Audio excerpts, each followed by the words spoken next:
Yo, yo, yo, what's up, everybody? Thank you for tuning in to yet again another fantastic indie creator interview. It's your Cape Crusader Cody, and we're keeping it geekly with our returning guests, Travis Hill and Ben Humeniuk. We're here to break down A Last Goodbye and everything in between. And like I was saying backstage, this is sad. It's a mixture of sad, just insane action, and dogs, and I'm here for it. And dogs. And dogs, and it gives me like the best Fallout vibes possible, right off the cuff of the new season. So I've never played Fallout, but I was at Staple in Austin this weekend, and Ben and I had these free 4-page it's like preview copies, basically. Preview copies, yeah. It's a little zine that we printed out with the first 4 pages of the comic or whatever, and then it goes to a QR code and it's got the cover on it. So it's a little 8-page, thing that people could take with them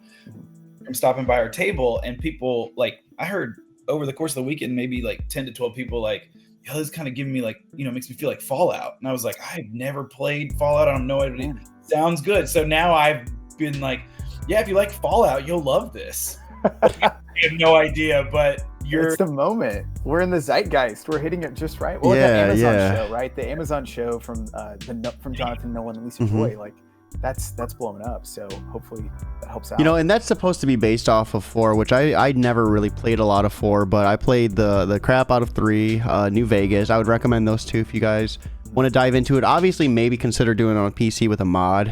It might be a little rough to look at.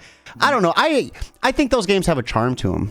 I think certain games, their graphics, no matter how crappy it is, it still has that charm and takes you back to that moment, before taxes and children and hardships of life. We don't want to get too idyllic, but the original Fallout, if I'm remembering correctly, came out around the same time as Final Fantasy VII. And you look at how those well-made games with interesting stories have persisted even beyond Gen 1 PS graphics, and there's something there, right? Good storytelling is going to catch you no matter what the vehicle is, though ideally the more polished the vehicle can be, the better it will be.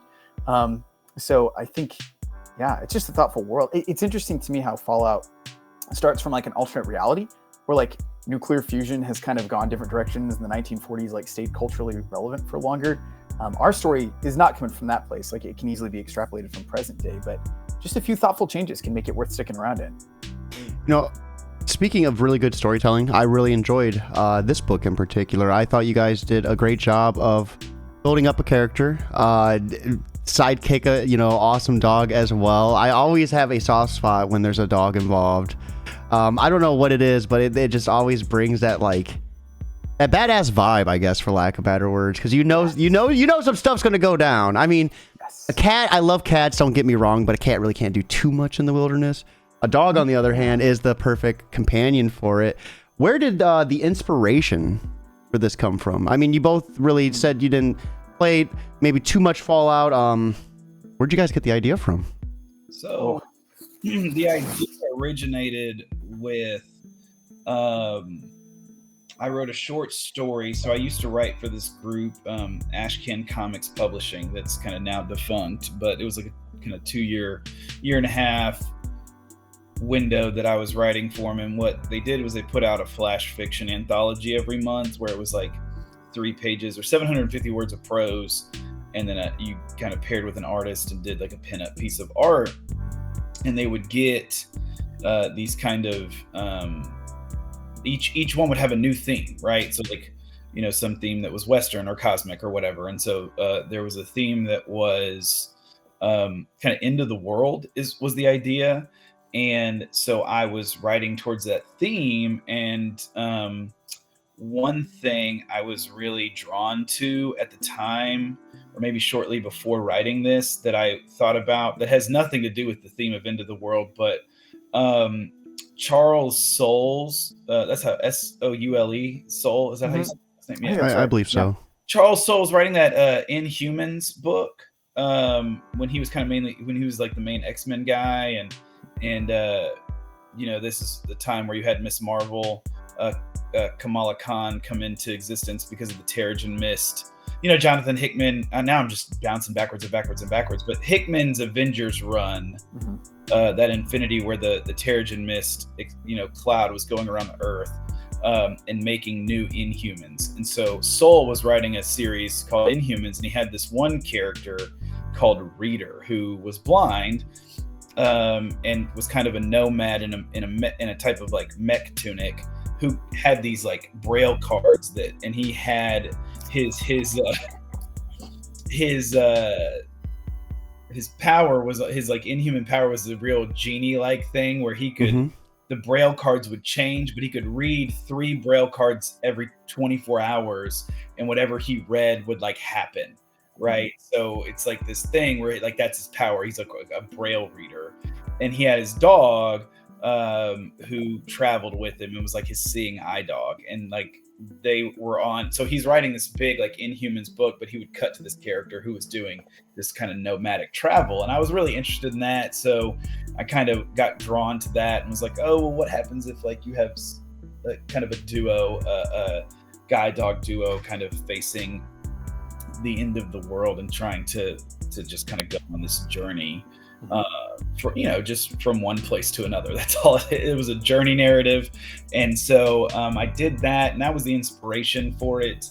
And then we've told this on several occasions, Ben and I, when we've been on these shows, but then it was Ben's idea to put a comic together, a short zine comic, for us to put at our comic convention tables, because we did like 3 of them together one year, and the result was, I was like, Ben, I'm fresh out of ideas, I'm stretched in a bunch of different directions, but I have this short story that seems pretty cool that I think we could take from prose and turn it into a comic script, and then create some comic pages. I said, do you like it? And I sent it to him because I was like, I would love to see it, drawn out, and it could probably be, what he was thinking, like, 8 to 12 pages. And so he got it and he liked it. And then we kind of diced it up into like a script. And it went from there. So that was kind of the inspiration for the story. And then later on for how, comic came into being. It kind of reminds me a little bit, I guess, of I Am Legend as well. Yeah. Like I think it's like I Am Legend meets Fallout, probably is like the best way I can maybe describe it. Ben, thank you for your designs in this were like awesome as well. I really love the main character, the protagonist, his design, the helmet. There was one scene in particular where he's like on the ground. I'm not trying to spoil too much, but like how it lights up and it said danger, and how you had it like backwards where it was facing his eyes, but on the outside, like you wouldn't see that. Such a subtle touch. Your art is always like just amazing. Where did you kind of come up with some of these designs? That's a great question, because when we were talking about Mech Tunic, I probably should have done more research, but my reasoning was like, he's gonna be wearing the suit in an insane climate, and it's gotta essentially air condition him. And so we've seen like Fremen suits, like in Dune, we've seen a couple of versions of that. So I'm like, well, he's probably just gonna have like a cooling system built in, and he's gonna have external actuators that are gonna help him move his limbs with all this bulky gear on. And then a poncho just looks pretty sick. The Reader character had that, so we wanted to take that visual cue, but it also just kind of looks like Clint Eastwood, Man with No Name, kind of, which is a vibe we wanted for him. So I will ask for forgiveness from the ghost of Robert Wise. I was a big Star Trek fan, always have been, and Star Trek the Motion Picture had some kind of space suits that I found inspirational for his design, with some additions and tweaks and poncho stuff, and then a 6-shooter. So he's basically wearing a spacesuit that we're trying to make look as badass as possible, so he doesn't sweat to death in the 130 degree Fahrenheit plus environment in which he lives. And it also turns out his like servos help him just like punch through stuff, which is really nice when he's fighting religious zealot cannibals under the earth. Yeah. And oh, sorry, Ben, did you have some Yeah. So, and then Ben mentioned another thing that that kind of inspired the work, or the story, because when we did, it was this kind of 11-page zine, and then it got Band of Bards offered to make it a one-shot if we could add more to the story, but the story was what it was. It had a beginning, and it had a middle, and it had an end. And I didn't want to change the ending, so the only option was to add more conflict to the middle and explore the world. And so it had to be something more than a short like journey narrative for this guy. And so then it becomes, kind of a what we went with as we talked it out and started to develop the story. Something that I was really leaning into as inspiration was this like, Man with No Name trilogy, Fistful of Dollars, The Good, Bad, and the Ugly with Clint Eastwood. And so, like Ben said, he kind of leaned on that for some inspiration for the suit, which, pulls from Yojimbo. And so, so that was kind of another inspiration for the larger narrative that we get into in the middle, right? And you kind of have like and thinking about dystopian era stuff like this, you think about Book of Eli, and so you have a traveler who comes across a conflict in a place that isn't, it's a conflict that's not his, and so he has to make a determination if he wants to even get involved or if he wants to just move on. And so for our character in the book, part of him getting involved is trying to remedy some mistakes of his past, and so that's kind of where we position him. His motivation to get involved or not get involved is really built on how he views himself and his ability to be redeemed and that kind of thing. So and it's interesting because even in the original shorter story, we had set it up that this guy went to help. Like when disasters came, he went out to New York, he was doing humanitarian work, he was trying to provide relief, but the world was too much for him. Like he couldn't make the difference he wanted to make. And so he's like, what choice do I have but to go finish my days in a place that's familiar to me? And so I think part of Travis's brilliance when we enlarged the story was basically taking that end goal that he had the whole time and then adding some unseen regrets that now appear in flashback form that further motivate him not just to get to that end goal, but then also to take action, to help in a world where it feels like help doesn't make a difference. And we've probably all faced that. Like there are moments where it feels like I'm throwing myself against a brick wall, trying to achieve something that seems noble and good, and it's going nowhere. Do I give up the fight? And, our hope is that hopefully this makes people feel sad, and hopefully it makes them kind of pumped. Yeah, incredibly. Those flashbacks were incredibly depressing. Thank you very much. Yes. The ending was incredibly depressing. Thank you very much. And I'm just like, why'd they do this to me? Why'd they make me so sad right now? Even in that sadness, even in that catharsis, we still want the readers to get out of the story and be like, help is still worth it. Like the good fight is still worth fighting, even if I don't see my destination as part of that good fight, right? Sure, showing our kids Lord of the Rings right now. They're only on movie 1, but we're going to get to that last one where the Shire has been saved, but not for me. That's our guy. The Shire has been saved, but it's not for him. The world that he is saving is not his world to live in. And that's good. So let's make people feel sad and cleaned out, but also see that like even the darkest apocalypse might have a little glimmer of hope. Yeah, if you're listening, June 26th, pick up a comic that will make you really depressed, is what Cody is. Yes, it will be. You will get no greater catharsis than from our comic. The month of June, you will read all kinds of books, great indie books, great big 2 books, surprising image books, but you will not get the sense of emotional cleansing that our book is going to give you. If you want to feel stuff, if you want to feel like a human, The Last Goodbye is going to hit you right in the guts, man. But it's also going to be freaking amazing. And we got that link to pre-order right there via Diamond. Hit that up. Be sure to pre-order. If you're unable to afford a pre-order, simply putting that on Twitter and Facebook costs you nothing to do. Word of mouth is one of the best ways to advertise. So get to sharing that wherever possible. We're allowed to talk about the beginning of this a little bit, correct? Yes. Or is that spoiler? Okay. So I really, not only did I like the flashback in terms of like storytelling, like perspective, but also the timeline lapse, like how, we jumped like 20 years and then fuel runs out in the society. And then like what happens then? How did you end up building that timeline? Like where did your, construction of that come from? I mean, I think for me, and something that's going on in the book, and I know we talked about this backstage, but it's not super explicit, but the idea is it's kind of a climate change ravished world. And so not to be a doom and gloom prophet, but if I, take studies that we've seen and scientists say that if we don't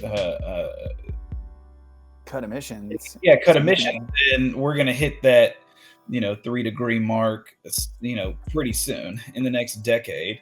And then 20 years after that, things are going to be really rough. And then 20 years after that, half the Earth population going to be in real trouble. And so I just kind of played that timeline out to where at what point down the road do you have a guy in a civilization that feels like this isn't worth it anymore. And so kind of set the story there and then worked backwards. And that's kind of where it was. But also, when you get into it, I think part of the book, because you can feel like we've talked about, it's got some emotional gut punches and depression, but the whole thing can feel super depressing if you just think, hey, well, at the end of this book, everything's going to be gone anyways real soon. But you kind of see this one civilization that's found a way to make it, right? And so in the midst of all this turmoil, and so I think that there's a little like hope there, that to steal Jurassic Park's line, life finds a way. Life finds a way. There you go. You need to be like shirtless with a leather jacket now. Yeah, just like laying there. Travis gonna shut off his camera for a second and then come back and profile picture set up now. So Ben, another thing I really love is the introduction of it's the Omega cult, correct? If I'm not mistaken. Yes, we call them the Omega Prophets. Or Omega Prophets. Yeah, they are a cult. They're literally a cult. When they first stumble on them, just that subtle foreshadowing of the mark on the skull. I thought that was like perfect. You have such a knack for just like tucking in these just perfect touches that even if you miss on like a first read through, you'll like pick up on the second one. It's like, this is like perfect. I mean, when you were like designing these different panels and everything, was there any like certain like music or any mood you were like trying to achieve? Like, cause it feels like a very, gritty, darker type of comic. So I'm just like curious, kind of what behind the creative process. Like, what's the soundtrack of this? That's a valid question. I've got to be careful answering that because I'm coloring pages right now. It's going to be done in time for the book, folks. It's going to be great. But I've been listening to Tortured Poets Department while I'm coloring pages, so maybe that emotion's going to come across.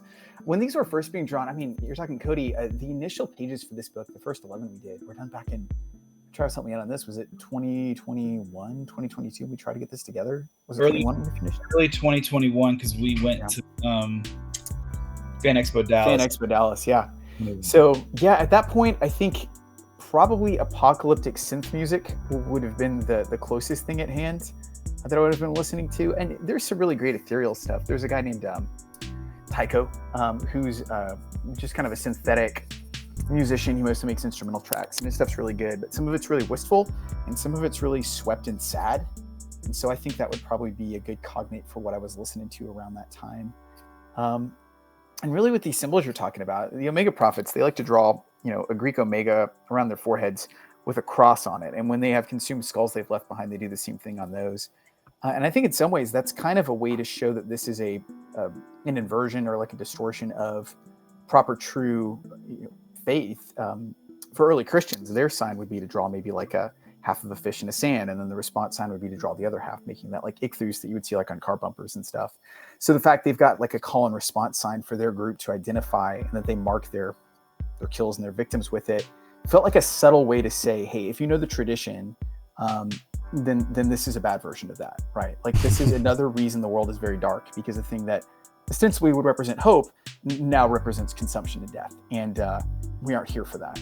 And if we want to take it one step further, there's very much like an Old Testament sense of justice here in the fact that these consuming people, this man with no name shows up and he puts them in their place. Like he dispatches some rough justice, and that's tough to draw sometimes. I don't think I've ever drawn action quite like what's in this book. I mean, Travis, for you, I'm thinking about your previous body of work too, and is this safe to say it's more on the intense side of what you've written with like Thorn and Techno Knights and some of your other material like Dakari? As far as just the way people get killed. No, I don't have a lot of death in my comics. I don't either. So You guys bring out the darkness in each other. Maybe. I mean, What's going on here? I'm gonna cover my ring light and make it dark. Yeah. I mean, and it's not like this. Like this needed a little bit of, if you're dealing with mutant cannibals, you gotta throw some spears through their bodies type thing. Where I think the most, trying to think of the most like. I'm trying to think of comics where I've had somebody die, right? There's I did a 3-page short for Orange Cone, Travis Gibbs, Orange Cone production. The playing cards for the Cthulhu anthology. Yeah. Deuce and Luck. You say that Lovecraftian creature's name, by the way. Cthulhu? Cthulhu. Cthulhu? I don't know. I don't ever Is know. it Cthulhu? I thought it was, man, Cthulhu. now you got me questioning. Yeah. Cthulhu. I trust Alan Moore because in League of Extraordinary Gentlemen, he has a story where someone meets a cool Lulu. And I'm like, if that's how Alan Moore says it, he's a crazy wizard. I'm going to say it the way he says it. That's fine. I thought it was Cthulhu. Valid. Cthulhu. Yeah, I thought it was Cthulhu. But yeah. Well, maybe it's different in Britain. I don't know. But in Bade's Wonderland, I had those 2 card soldiers in Alice's army shoot the Lovecraftian creatures to death. That happened. And then Black Gun, that's your true Western. That is your true Western. Yeah, the Western lawmen shoot 3 bad guys. And that's it. But it's not been like this, where you have spears going through people and Vince very bloody sound effects running across the page. So I try to get creative. I'm just like, what would the sound be? So they have like kind of a glottal stop in it. So I really also appreciate how this is set in the future, but it has more of a modern take. It feels more realistic than what a lot of futuristic, projects have kind of pictured or came up with. What was your reasoning for taking it that far into the future? That's like just right around the corner. It feels like, right? And part of it, like when you asked about the timeline a minute ago, it was kind of that same thing. Like, okay, keeping it then is it's me looking at when would I think the realistic time would be where we would, humanity would be in this situation with climate disasters. Yeah. How crazy it's going to be like 100 years from now, people are going to be watching this show, like the prophet Travis Hill predicting the fall, the fall of humanity and society. We could amend the cover of the book to say prophet Travis Hill on this. Well, here's the thing too, we're layering this thing, right? There's an individual narrative about like redemption and can I make a difference? And what are the things I go back to? There's kind of a general warning of if we don't treat our planet well and we consume it, bad things happen. We don't want you to just pay $5.99 and be like, oh, that was cool. Spears thrown through cannibals. Like we want you to be shook in a couple different ways because good art's going to ring your bell like that. And by God, we try to make some good art on this one. That was the goal. By the way, I'm glad because this is a thing. I'm glad, Ben, you said live and that we can continue to say this, that we started developing this in 2021 and the short story was published in 2019 because, this is not that I'm not accusing anyone. This is not like people stealing things. This is a popular genre right now, right? In different ways. I was just thinking about this earlier today. It's a book that I love and that has only had 2 issues come out, but I'm enjoying it so much. And then it hit me in the face. I was like, hey, the book's kind of the same. But The Last Mermaid by Derek Kirk Kim. Have y'all seen this from Image? I haven't. No. It's a mermaid in a mech suit that is filled with water that allows her to breathe, but all the water on the planet is drying up and there's no places, there's no water places for her to exist, but she has to filter out her water regularly. And so she's like, in this mech suit that has water encasing her, trying to find it. And inside the mech suit with her is this axolotl, like little friend of hers. She's got a pet. Traveling, her pet, and they're traveling in this mech suit across, this climate ravaged Earth that has all the disaster stuff, like you drew, Ben, in the journey transition pages, and on a search for these like different, I don't know, water lakes, like under, underground lakes, aquifers and stuff. Yeah, places where like she can filter out her water and stay alive. Yeah. And just, I was thinking about that earlier today, and I was like, it's a general. I mean, now we're not making the same conclusions. I'm telling a different type of Ben and I are telling a different type of flashback, saying different things, and I'm, Kim is going to be saying other, Kirk Kim is going to be saying other things as well. So there's, you tell stories different ways, but the premise seems to be, a popular premise right now. Like Jason Aaron's got the Once Upon a Time at the End of the World series going on right now. So it's just a thing that people are doing, these kind of world-ending travel narratives with, friends and pets and mech suits and all that kind of thing. Well, speaking of, I was going. Or go ahead. Well, it just makes me track. Like, I'm a teacher. I'm a high school teacher. Travis teaches at the university level, so we're both educators. I had my kids read a Carl Sagan speech from the 1980s about nuclear disarmament, which was nice. It came out, Oppenheimer just finished, and so that's kind of in the air. But there's so much fiction from like the 60s, 70s, 80s about Cold War anxieties. You go back and read Watchmen and Dark Knight Returns. They both have the anxiety that like the Russians are going to nuke us. Like that's part of the undercurrent of the story. And so I think when you have got public policy messaging about some really bad choices humanity is going to make, which, by the way, we got the SALT Treaty in place, nuclear arms reductions, Cold War diminished, like that threat does not seem as prominent now. But when you have a lot of public policy discussion on an upcoming crisis, and you've got a lot of fiction that deals with the anxieties that causes, and we kind of try to look down the road and say, what would this be like? Yeah. I think those two prongs can motivate change. And so we do not believe that our book at this level is going to change like the massive swath of American carbon users. But if a few people read it and they're like, let's be conscientious, how can I advocate or agitate for a better climate future? That's good. That's part of the process. We need a lot of those things so that we don't have people 100 years back living in underground shelters, eating artificially grown mushrooms, watching the video and saying the prophet Travis Hill was right on that regard. Instead, they can say, Travis wrote a great comic, and we're so glad this future does not look quite the same and that things can make a difference. I'm glad to hear that Ben, is able to point out the social consciousness of our book that I don't. It's implicit. It's history, because now it makes me want to go look at, like Ben mentioned, I'm an educator. I teach history at UT Dallas, and now I'm going to go and see if I can get a course on historical events and then how fiction is created around those times. I could picture a movie like 2012. We see Travis in Dallas in like a lab coat, like sirens, alarms going off, like government official comes in like, Travis B. Hill, we're here to pick you up, and he flies away like on a helicopter. Like, so I want to talk companion. Ace 2 is such a badass. Where did he come from? What was the inspiration for this guy? Such a good boy. Like I said, I really like that reader and his dog, whose name I can't remember the name of any of the dogs I will reference, but and then I think that Donny Cates does a great job of writing very interesting dog companion characters into some of his books, like Ghost Fleet, and then his Doctor Strange series. Again, cannot remember the name of them, but Ghost Fleet. And then his Doctor Strange series, where the ghost.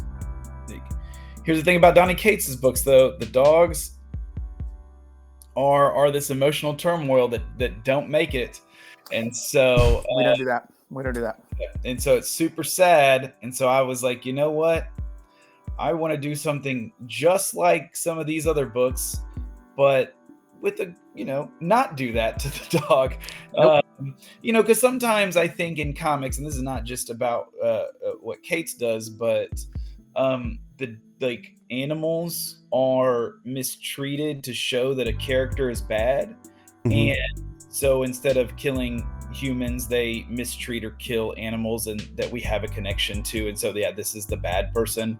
And so I was like, well, maybe we can figure out how to depict some bad people or some bad characters, in this case the Omega Prophets, and not have to kill the dog or the animal character we've come to like. Nope. But I will say this, the way now, I'm not trying to downplay any of it, because I will say the way that Cates does the characterization of the dog that he utilizes in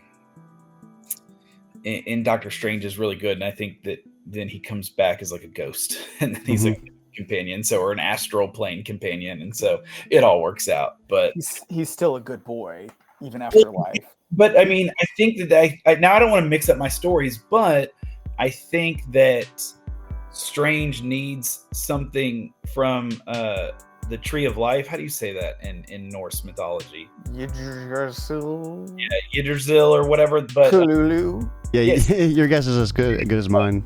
But if I remember correctly, Strange has to go, but he has to make a sacrifice to the Tree of Life, and he's something that is pure, and so he sacrifices. He says, the dog has passed away, and he's like, he was a good boy, and then of course it's a tear-jerk moment where he gives this dog to the Tree of Life and gets what he needs to beat the bad guy or whatever. So I would just let the bad guy win at that point, right? Like, damn. Don't take my dog. No, don't take my dog. Well, no, the dog is already passed on, and so he's giving this his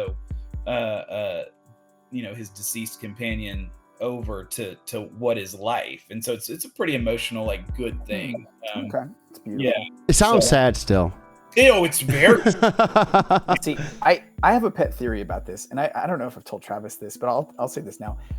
Travis also lives with 3 dogs, and ostensibly they are named after Harry Potter characters, and that is from Travis's wife Bridget. Not my choice. Not your choice. And in some measure, I've seen these dogs. I've seen you interact with these dogs. There are parts of these dogs you tolerate, but I know you love them, and I've got to imagine. Yeah. I gotta imagine, good old Severus is somewhere in the DNA of how Ace is written on the page. Oh, right? absolutely. So I've got these inspirational stories about what I want, why I have a dog in this story, where I see them elsewhere, and why this, dog is written differently than others. I have 3 dogs and no kids. So if this world is crazy. I have 3 kids and no dogs. There you go. Yeah. You guys could do some swapping if you wanted to. Probably Travis could watch you watch his dogs. Yeah, kids are. I don't know. I could say kids are probably a little bit more rambunctious. My daughter painted my toenails, so I don't know. I don't know if dogs do that. You got to be prepared. Look, Cody. Not one of those people. You want me to? Show us your toenails. That's a hard stretch. I don't have that stretch. I don't have that flexibility. They're like blue. Yeah. They look so good. She did a great Oh my job. God, my hip feels broken now. I'm 34, so thank you for that. I'm gonna be suffering in the morning. I don't do yoga. Workout. It's fine. Cody, you work out all the time. You'll just pop it into place. You're right. Funny joke. My hip is broken twice, and I've had 2 replacement surgeries. That's why he doesn't get his toes painted. Yeah. Nope, so that's real. So I was gonna ask, what are some of your guys' favorite dogs in comics, though? Not the ones that die, hopefully. The ones I just mentioned are probably 3 of my favorite, right? So I do like them as characters. I wish I could remember the name, but the one from the Inhumans comic, I like that dog, and then the one from the Doctor Strange story that comes back in the astral form is one has a lot of jokes. So Donnie Cates, if you're watching this, I'm sorry I can't remember the name of any character you've ever written. Well, I was gonna say, wasn't Batman's dog named Ace as well? I didn't know if there was any correlation between that. Gosh, is that true? Maybe it is. No, I just thought that was a kind of a fun name, and it is a fun name though. It's a sick name for a dog. And has been mentioned. I can't. I couldn't, take the Harry Potter names that my dogs are named after. You're a good man, Travis. You love them. I will say, I'm in a household with my kids are 10, 8, and 5, and right now, my older 2 are reading Dogman. Dogman is one of the best dogs in comics. Nice. He sells millions of copies of his books, so he's doing a great job. But also, I think honorable mentions. We 3, Grant Morrison and Frank Quitely. Golly, that's you got some good boy action in there, right there, right? Mhm. 3 good pets, and then I think likewise, one of the things. So Travis is talking about killing off animals to show someone's bad. Alan Moore does that infamously in his Whatever Happened to the Man of Tomorrow story, right? The like final Superman tale he tells. Krypto saves Superman's life by killing, I think it's Metallo, and he gets kryptonite poisoning. It dies, and it's just this tragic scene. Good Lord. Oh, that's horrible. horrible. So this is not what I'm talking about though. A couple years later, Alan Moore jumps on Supreme, and he treats it as an opportunity to tell like Superman stories with a slant. You know, how do we celebrate all these years of a character who keeps getting rebooted? And Supreme has a Supreme dog, and at one point in the narrative, you think that one of Supreme's villains has killed Supreme's pet, and you're just like, no. And then Moore, that's miserable. He repents for the trope and flips it, and Supreme's dog is alive and comes in for the save, and you're like, yes. I remember the most anxiety I felt when reading that comic was when I thought Supreme's dog had gotten killed. So shout out to Supreme's super pet as well, whose name I can't remember. Hey, just to let you guys know, I just dropped frames, so that's actually perfect, because what we could do is just resume off of this and I can wrap it up, and then in like a week or two I should have the actual like post-production video out, because I was just pretty much going to ask like the typical like advice and everything. We could wait a few seconds if you want to see if it'll boot back up. I don't know what it is. It might be it was a little I'm from Ohio, so I thought the nod to Ohio was pretty nice as well. Yes. Yeah. My cat's being super cute right now too. She's like wanting my attention so bad. She was like making biscuits on my thigh while you guys were talking, so I was like, oh, stop that. Aww. I don't think we're gonna have the stream pop back on, so it must be storming outside. So let me go ahead. We're gonna just keep recording, and then I'll get that video edited out fast. So is it a way where like if you drop off your camera it would go I don't know how it works. I have no idea. Not gonna ask. No. So basically, if the frames, that's just like the internet connection. That's like my download speed, my upload speed, or that's my upload speed basically. And if we're streaming and the frames are dropping, it's just stuttering the whole entire time. Like, so it's like you're talking, but it's like every other word is like they're hearing. It's like a CD skipping on like a Walkman, if that makes sense. Yeah. Video included. But what I could do is just like I said, in like a week or two, have like the post-production video out too. Or when's cut off for this? Next Wednesday. But Next Wednesday. It also is available through Bards, like throughout after that. They can order that anytime from Bards. And then we also want people to know in June. Okay, yeah, so I can have the video like done definitely before June. So what we'll do is we'll resume off, and then I'll just wrap it up with a piece of advice and then what you guys are consuming outside of creating. Okay. Did you feel like I hit everything you guys wanted to talk about though? Is there anything like that I missed that we can like? No, man, that was good. By the way, I liked your catch of not having a name. I don't know if you've ever seen the movie. If you've ever seen the movie Layer Cake, have you seen this movie? I don't believe so. Craig movie, right? Do what? Daniel Craig, isn't that Daniel Craig? Yeah, he's in that. Cody, you've seen it? I don't believe so. So the character is never named, and at the very end of the movie, he says, like, somebody says something about, I don't know. He does whatever. Like he's trying to rip off some guys that ripped him off, but they're all like mafia guys and they're coming to kill him somehow or whatever. And at the end he's got all his money and he's leaving this like country club, and he's going to get his car, from the valet, and the valet guy says, your name, sir? And then he turns around and breaks the fourth wall because he's been narrating the story to the viewer the whole time. And he says, my name? Well, if you can tell me that, you can be smarter than I am. And then you realize like you've never heard this person's name. I also like what is it, that 70s show, like whenever Fez's name gets ready to get set, it's always like an alarm or something going off. Yeah. So you never know. And Fez stands for foreign exchange student too. I don't know if you guys ever knew that. No. Isn't that such a mind? It's like no. Get out of town. And they did that for the longest time with Kramer's first name. But Kramer's first name isn't Kramer? Oh, it's Cosmo. Yeah, but That's right. They don't reveal it until like episode 4 or 5 or season 4 or 5 or something, and the like trying to learn his first name is like, right, it gets, you know, like kind of like Mhm. it gets cut off. You don't. Yeah.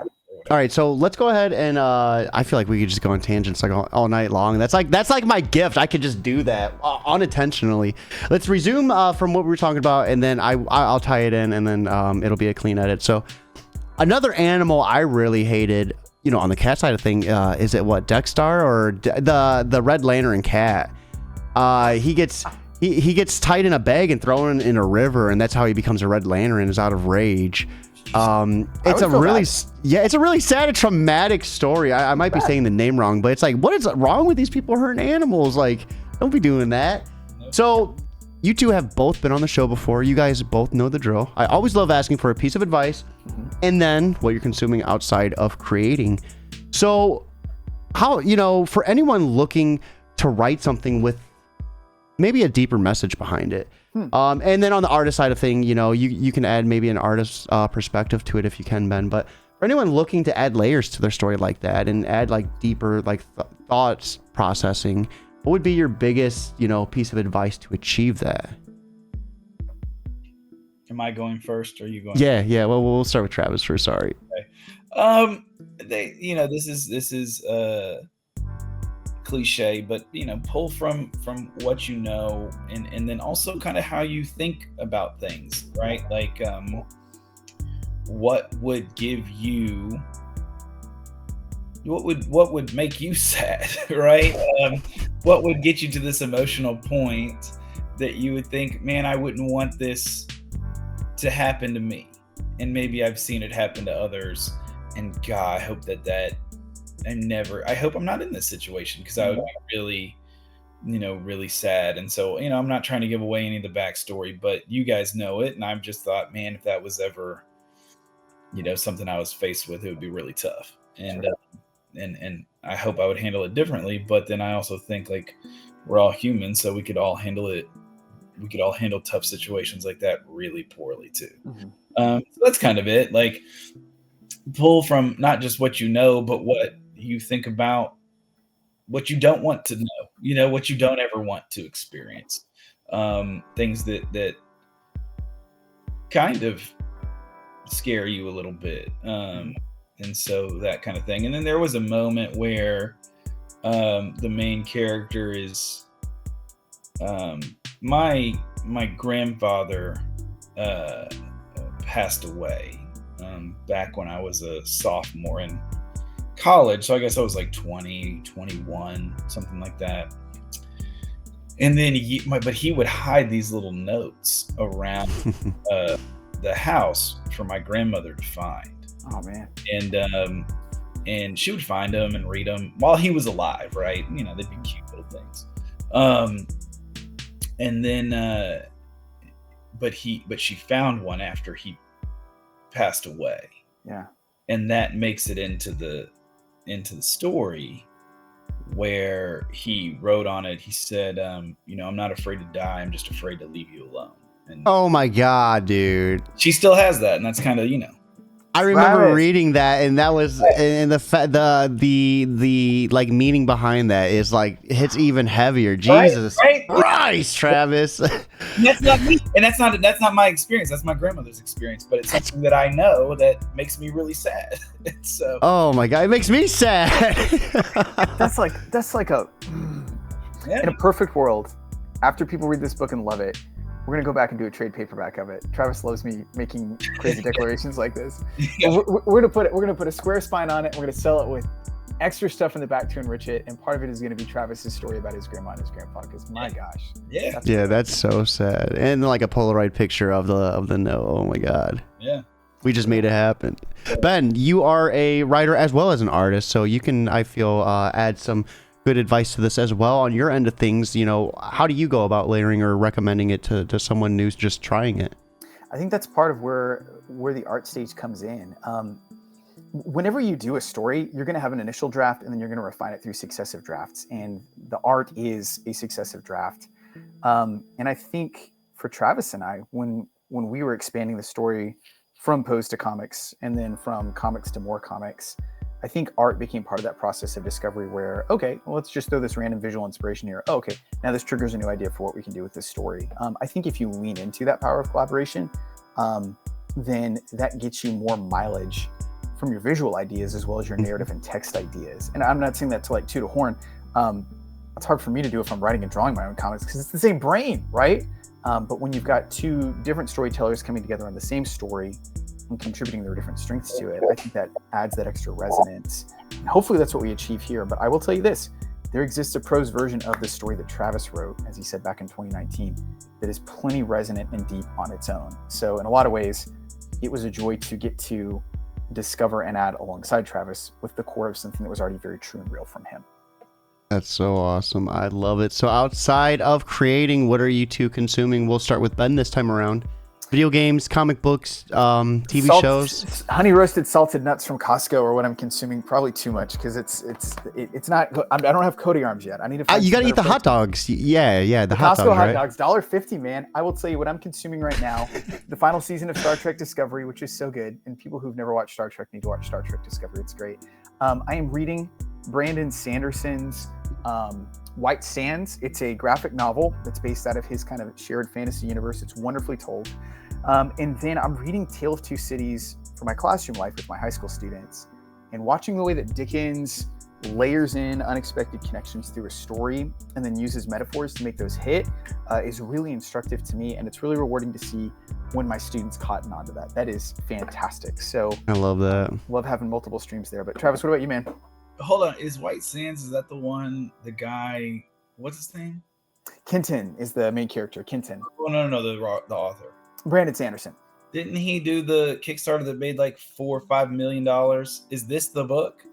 No, it's not. He had Kickstarted it a couple years ago. It came out through Dynamite, and then they added pages. They did a Kickstarter for the hardcover, and then Dynamite republished the hardcover. No, the Kickstarter that made super money was him just releasing 4 unannounced prose books. They're prose novels. Yeah, I was wondering novels. That I didn't know he did graphic novels. I thought he was just like this. He's done 2. This one's in his like shared universe, and then he's got another one that the Hive Mind, he came up with the story, but Hive Mind wrote it, and it's out through Vault. It's called The Dark One. I've heard. I do. Yes. Okay. You know that one. All right. Yeah. On my end, I'm gonna do some academic stuff, like Ben talked about his classroom in a second, but since he did that, but I am reading. I'm a Wednesday warrior, so I'm going and picking up comics all the time, and just so a couple of things like but then also like the mini deaths of Layla Starr, or Layla Starr. But anyways, that I just read that trade like a week ago, sitting, and it's as great as everybody always said it was. So that was good. And then I was like, what are some other things that people have said are great that I need to be reading? And so Do a Power Bomb. I've never read it, so read that. That one makes you sad. I picked up Remender's The Sacrificers because I had read issue 1 from Free Comic Book Day last year, and I saw the trade, so I grabbed that. So I'll be consuming that. But the biggest thing is the Ultimate X-Men, Peach Momoko is so good. It's different. It's fresh. It's not what Big 2 comics normally are, and so it's only 2 issues in, but I'm enjoying it. And so I was just like, what other stuff has this person done? And I was like, oh, what is this? Demon Days and Demon Wars. And so I just like ordered whatever was available on Amazon, and Demon Days, I guess, is the first thing. So I'm reading it, and and then like I guess the second, Demon Wars is the follow-up. And the only thing they had on Amazon was like this big like treasury edition, the big books. I love it when they do those. It was like I didn't even know when I ordered it. It came in the mail. I was like, all right, cool. So I have that. Yep. I have the Silver Surfer Black in that version, and that's a pretty comic. Carter Andrews' Amazing Fantasy in that version. So now I have Peach Momoko's Demon Wars. So I haven't read it yet. It'll be fun. I love that. But I'm in my Peach Momoko era right now. There we go. But yeah, for school, I'm writing a paper for a research paper about renegotiating how graphic novels renegotiate the practices of historical scholarship in their relationship to the archive and archival material. And so I'm looking at different ways that history graphic novels have wrestled with their incorporation of archive material. So Howard Zinn's People's History of U.S. Empire is the graphic novel adaptation of his incredibly famous People's History of the United States. So in that comic, some of the panels are actual photographs from history. Some of the that's cool. Yeah, some of the panels, and so they interact with the artist, the art that way, and then some are actual newspaper clippings and newspaper headlines and articles, imposed into the comic. And so, how do you take the archive of historical, newspapers that you're researching and put it into into the comic, and what does that mean? And then there's Oxford does this line of graphic novel history, which is like, it's very interesting. They have, each one has at least 3 sections, some 4, but they're looking at a history. So like the one I'm looking at is this one on the transatlantic slave trade. And so the first third of it is like a history textbook. It's all the history textbook information you would get from a scholar, I forget his name, at Florida State. Then the middle section, the middle third of the book, is a graphic novel that he scripted for Liz Clark, who's the artist. The last third is a primary source reader, where he took primary sources from a court case in the 1700s, and transcribed them and put them in this. So it's a primary source reader, so it's dealing with historical documents. And then the last one is Jack Johnson's Los Tejanos, and so it's a look at Juan Seguin and it's a look at Juan Seguin's life, but then also like the development of Texas from the Texas War for Independence through the War for Independence era, and then kind of some conflict leading into statehood of Texas. And so Jack Johnson is a cartoonist, graphic novelist, and historian who did a bunch of original research on Juan Seguin, and then created this comic, this graphic novel in the 80s. And so I'm looking at, he's pulling from academic sources, but he's not doing it in a way that people would call academic history. So I'm taking all of these things and then trying to figure out, well, how could you, so all of these would be not for new scholarship in the field of history, right? Howard Zinn's graphic novel is for a popular audience. Jack Johnson was writing for a popular audience. And then the Oxford stuff would be aimed at like undergraduates. So how do you take these principles that are being presented in these types of texts and graphic novels, but then renegotiate them and renegotiate history scholarship to create a graphic novel that's original history, peer-reviewed, and then presented to the academic community as well as other people. So that's what I'm looking at, because it was the suggestion. I'm not finished with my PhD yet, and I'm wanting to write my dissertation as a comic book script and then get it illustrated. And so one of my professors, one of my faculty advisors who's on my committee, is a comic book scholar. So one of my fields is comic book scholarship, and the other 2 are history. That's pretty badass. I didn't know that existed. Yeah, it's fun. To be honest. Yeah, Matt Brown is like a leading comic scholar in the United States, and so getting to work, he's on the board of like a bunch of the comic scholarship conferences, and so he's my faculty advisor, and so I'm really blessed to be with him because he's really helpful when it comes to these ideas that I'm thinking of, and when we meet together. But his thing was, if you want me to approve you doing a graphic novel history for your dissertation, then you need to show me that it has value in a way that prose history does not, like traditional monographs doesn't. And so I've developed this paper, and he's like, yeah, you write this paper, and then you, at the end, you make your conclusions on how somebody could take all these principles that already exist and create an academic version of all of it, then I'll sign off. So Travis, the scholar and prophet. It's one of those things. The other one, hopefully, never. One of those things. Impressive. The other one, never. Impressive. Yeah. So Ben, to answer your question, you take your body weight, and then that's how many grams of protein you need to eat a day. Diet's a big part of accumulating mass. Unfortunately. Can I do it on like 5 hours of sleep a night, or do I need? Yes. Well, okay. So that's the thing. I sleep like 4 to 5 hours, but 8 is like optimal. Yeah.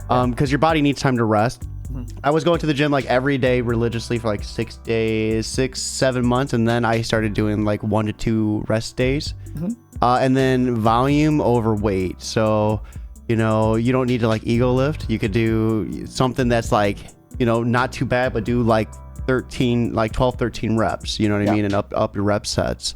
I don't know. I don't know what the hell I'm doing. I get out there, I just listen to heavy music or something super sad, and then I just like kill it, and then like I just make sure my body hurts afterwards. Fighting demons, like I said in the DMs, like for real. I'm just there. I'm like, F the gas bill, it's too damn high.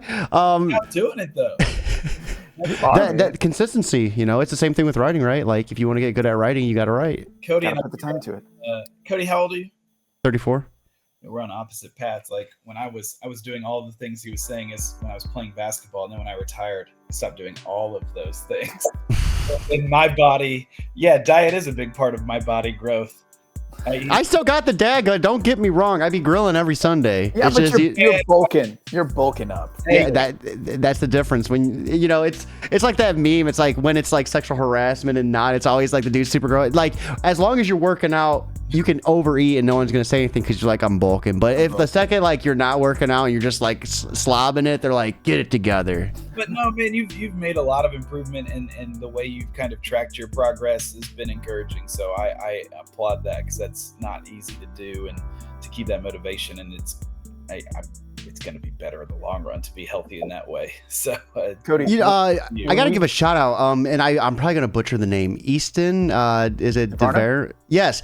He did this thing where it was like 100 burpee challenge a day. And I remember I was going through really insanely horrible depression, and I was just bed rotting, and I was like, yeah, I'll do it. I never committed to it. And then I'm like, you know what?